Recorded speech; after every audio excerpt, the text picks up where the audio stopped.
Grandma, tell us a story.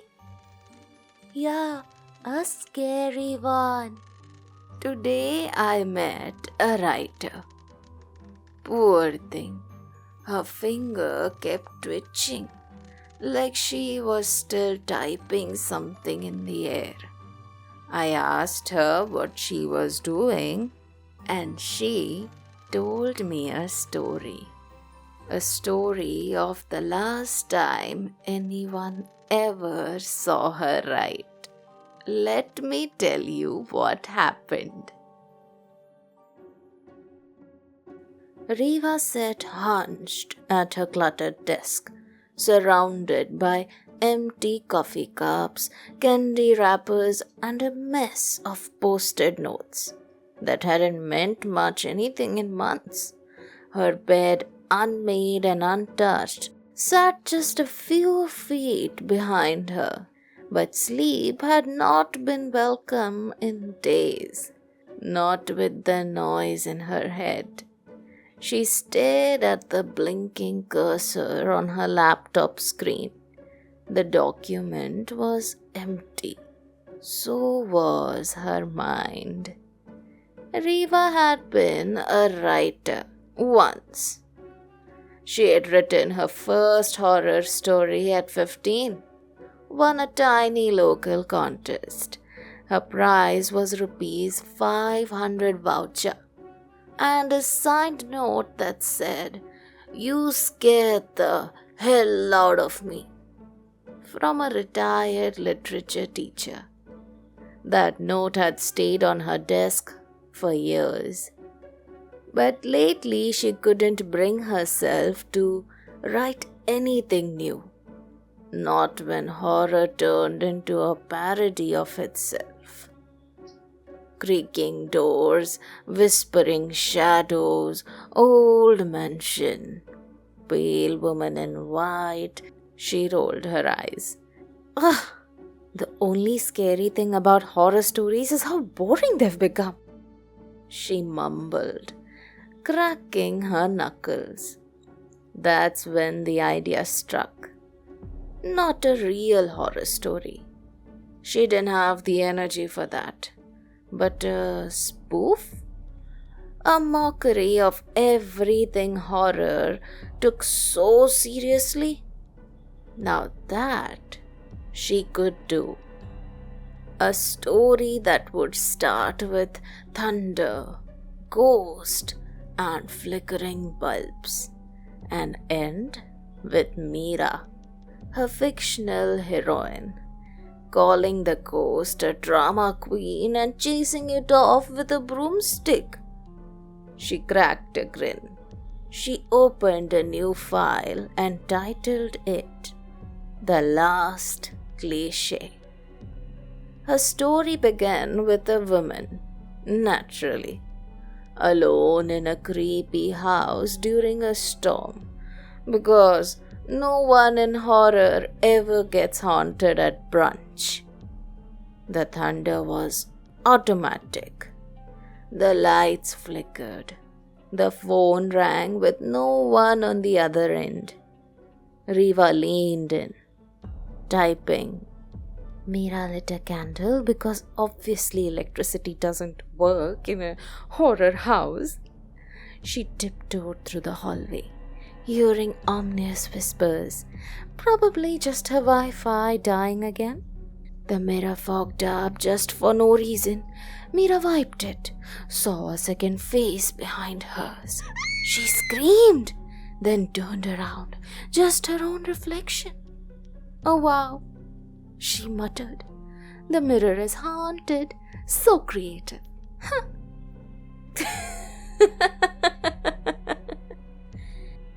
She cackled. The fun was in the roasting. She kept going.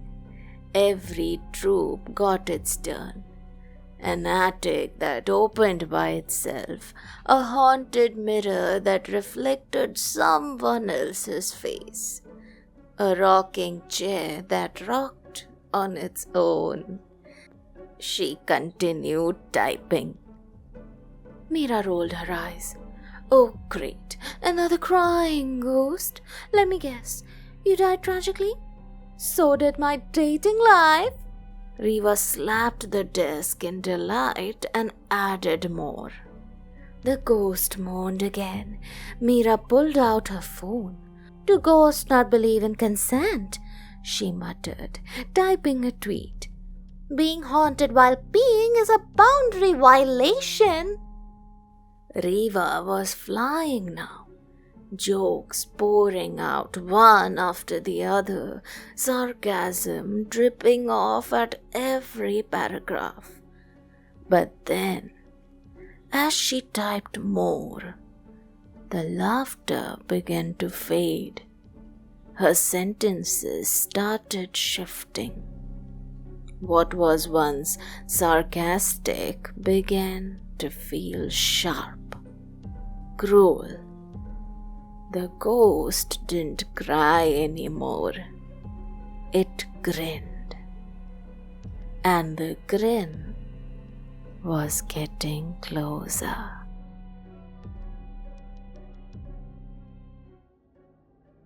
The room did feel colder.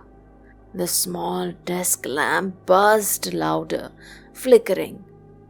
Riva stopped, rubbed her eyes.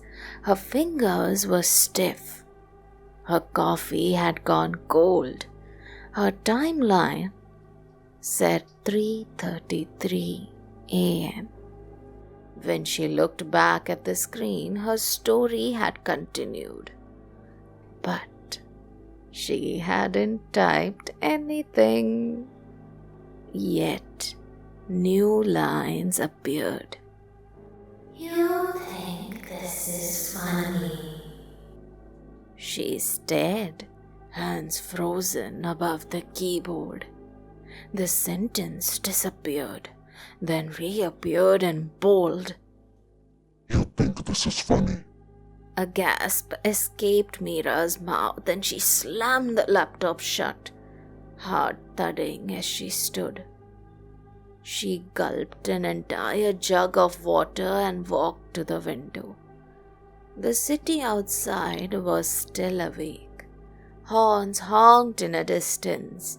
The yellow glow of the street lamp blinked below.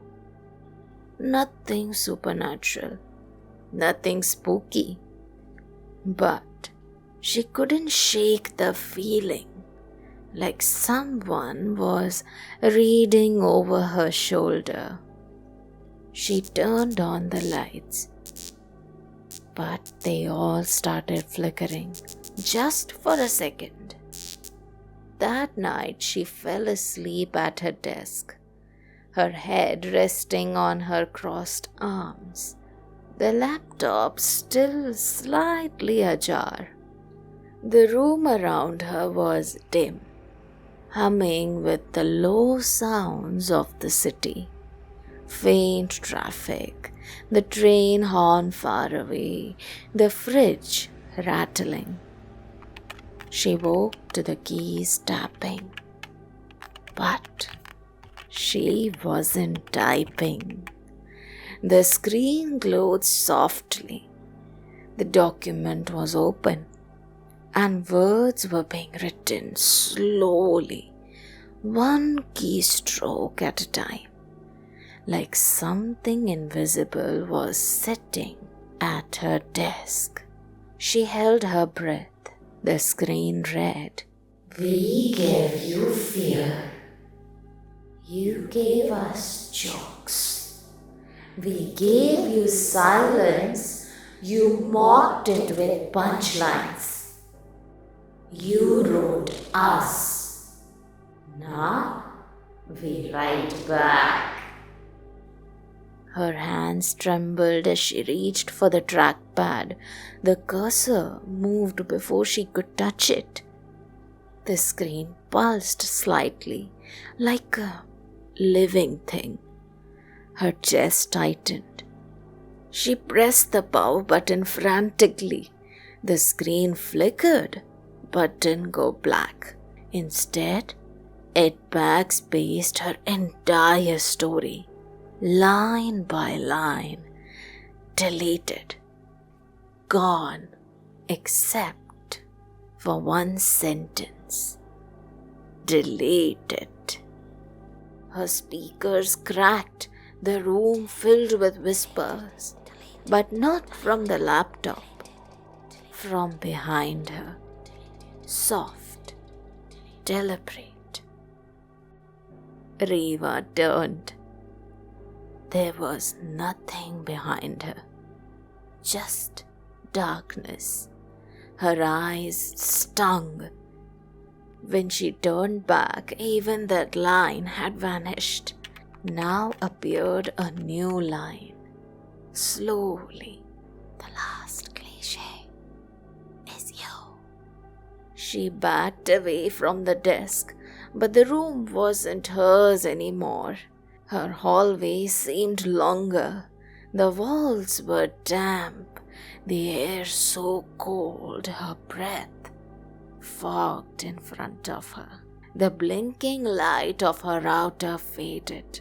Her reflection on the black screen on the laptop didn't move even if she did.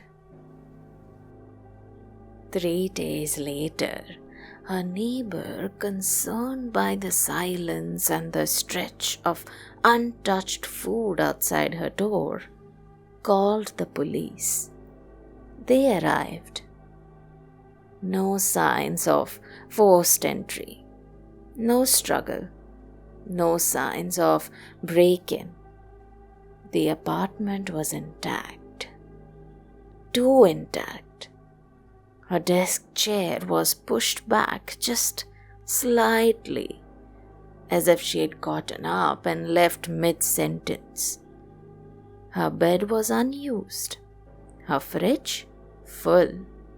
Her bathroom was clean and she was simply gone. On her desk, the laptop still glowed, and one file was open. The last cliché. As the officer moved the mouse to inspect the document, it glitched.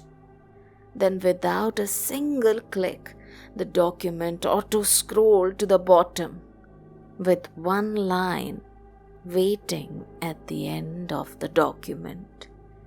Every story begins as a fiction until the writer disappears. Then for a moment the words flickered and disappeared. The officer stared. The screen went black, and no one dared to touch it again.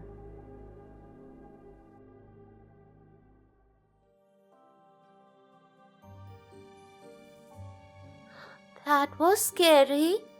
You know, back in my day, we respected horror. But these days, everyone wants to be clever. Everyone wants to turn fear into joke. Until the joke writes back.